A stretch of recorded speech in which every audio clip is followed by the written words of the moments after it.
G'day folks, I'm Brendan Gordon from the City of Albany. I'm the Community Emergency Services Manager, and we're going to discuss today all things fire related in the home. So we'll give you a few tips and pointers. So a couple of the topics we'll be talking on is fire extinguishers, fire blankets, charging of electrical equipment, heater safety, and a couple of other topics, and we'll give you a couple of demonstrations outside as well.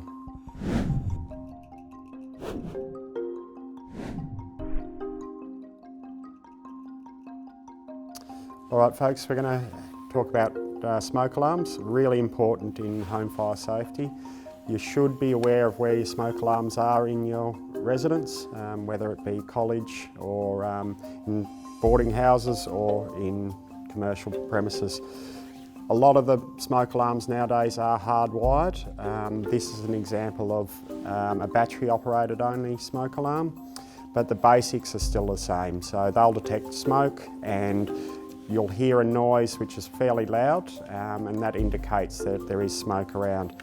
There is a bit of maintenance to do with these ones though, so we'll need a vacuum cleaner and a broomstick. So to clean the smoke alarm, simple, turn your vacuum cleaner on, put it up to your smoke alarm here, and just getting all the dust and cobwebs and that sort of thing off it, making sure it's clean.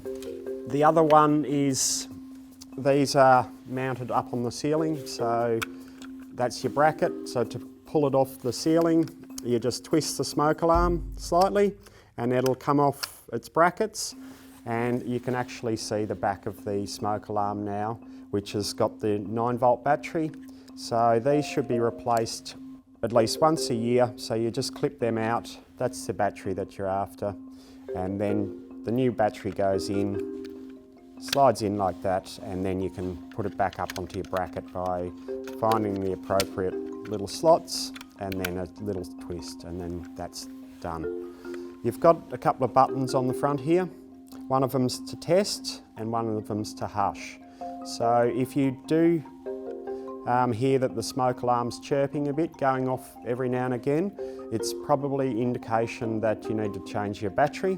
So once again, just unclipping it, take the battery out and put a new one in.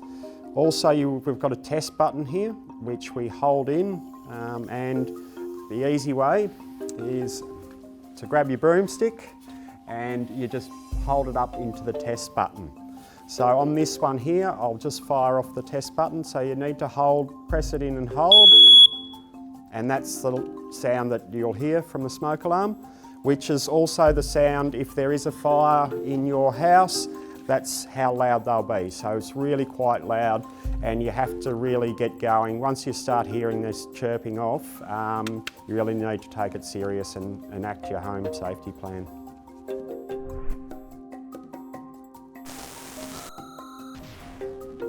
Another important factor in home fire safety is charging of all our electrical devices. We'll all have iPads, we've got our laptops, of course our mobile phones and that sort of thing. So really want to just touch base on how to charge safely. So with your phones and that sort of thing, there is a tendency to charge them and leave them on your bedside, on your cushions or anything like that. So basically, we need to charge all our appliances on non-flammable surfaces, so hard surfaces like bench tops, wooden areas.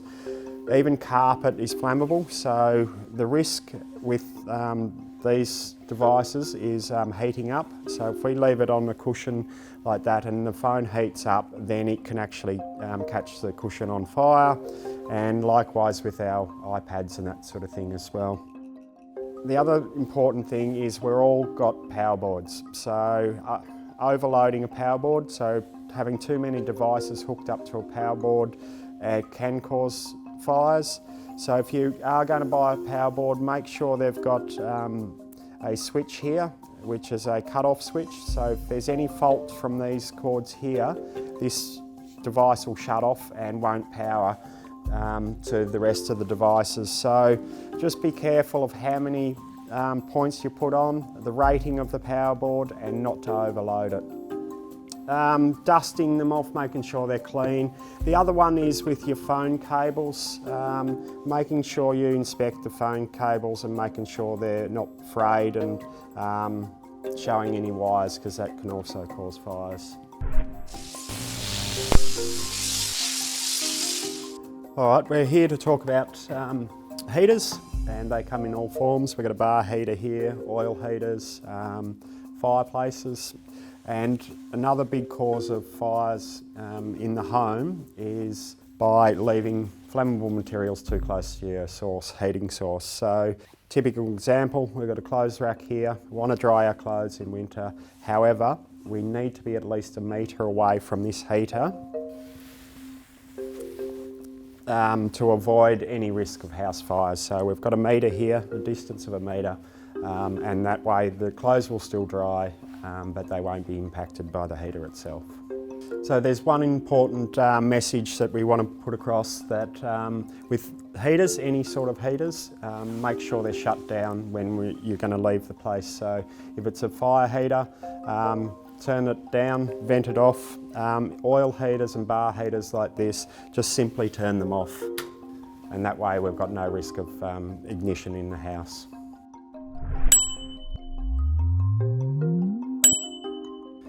All right, we've got a couple of really fun little toys here that are becoming really popular and fantastic use of getting around. So we've got e-scooters and an e-bike.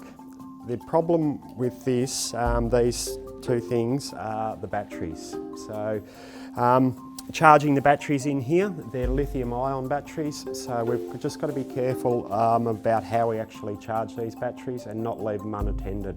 So if they've got a charging time of 2 hours, we really need to be around while it's actually charging.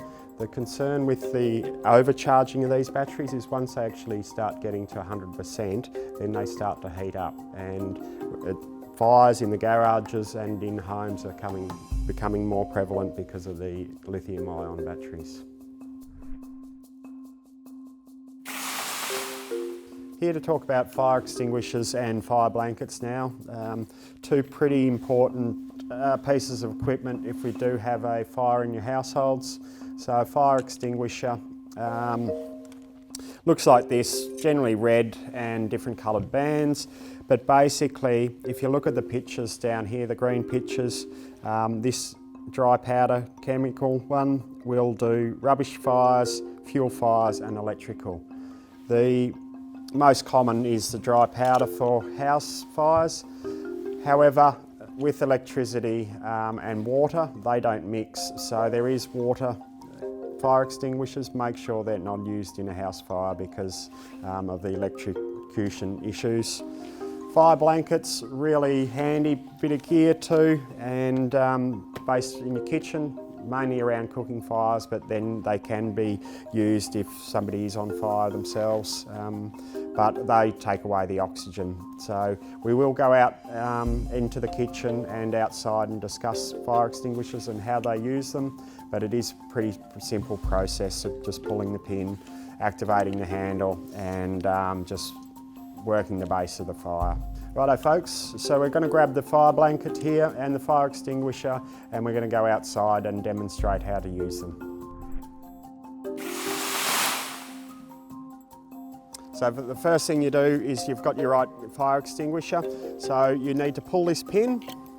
That activates your trigger lever now. So the idea with the fire extinguisher is you always aim at the base of the flames and pull the trigger and sweep.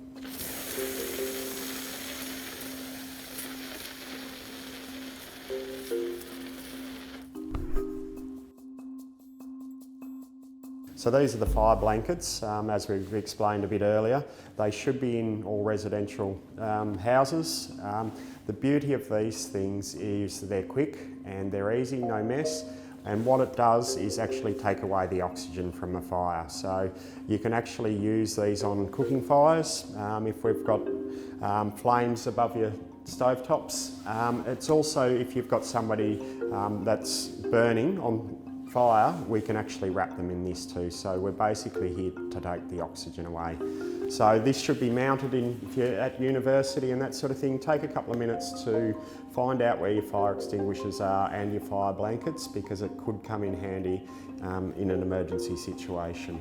So what we basically do is unclip, and then the two tabs down the bottom, we pull them out, and then we actually use these tabs to hold on to. So we've got, our hands are covered, and you can see how big this fire blanket is, and then try not to panic, and then you're basically going to go over the stove top like that and smother it.